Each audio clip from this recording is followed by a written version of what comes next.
Activa પર આવેલા ગઠિયાએ તમારું પાર્સલ આવ્યું છે તેમ કહી વૃદ્ધ મહિલાને ઘરની બહાર બોલાવી અને સોનાની ચેન તોડીને ભાગવાનો પ્રયાસ કર્યો. આ સમગ્ર ઘટના ભરૂચ શહેરના તુલસીધામ પાસેના ચિત્રકૂટ સોસાયટીમાં બની હતી. જોકે સી ડિવિઝન પોલીસ મથકમાં ઘટના અંગેની જાણ થતાં જ પોલીસે શીતલ સર્કલથી રેલવે સ્ટેશન સુધીના વિસ્તારમાં વોચ ગોઠવી હતી. જે દરમિયાન એક સફેદ એક્ટિવા પર શંકાસ્પદ ઈસમ પસાર થતા પોલીસે તેને રોકીને સઘન પૂછપરછ કરી હતી અને આખરે ચેન સ્નેચિંગને અંજામ આપતા આ રીઢા આરોપી કિશોર ઉર્ફે અજય મોહન માછીને ઝડપી લીધો હતો. જ્યાં તપાસ દરમિયાન ચોંકાવનારી હકીકત એ બહાર આવી છે કે આરોપી કિશોર માછીએ અમદાવાદ, મહેસાણા, ગાંધીનગર અને ભરૂચ સહિત ગુજરાતભરમાં 20 જેટલી ચેન સ્નેચિંગની ઘટનાઓને અંજામ આપી ચૂક્યો છે.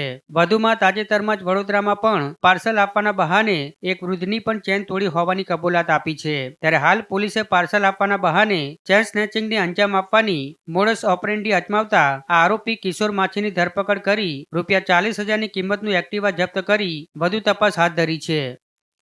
मैं साइन करने के लिए नीचे के थे, एकदम अटैक थे मेरे गले में चेन खींचने के लिए जोर से आ गया तो मैं पीछे हट गया, तो इसलिए चेन में उसका हाथ नहीं पकड़ा, तो फिर मैं गिरने वाला था तो दरवाजे पे पकड़ा, इसलिए मैं गिरा नहीं है, तो उसी से ही मैं वो तो भाग गया, तो आदमी तो भाग गया।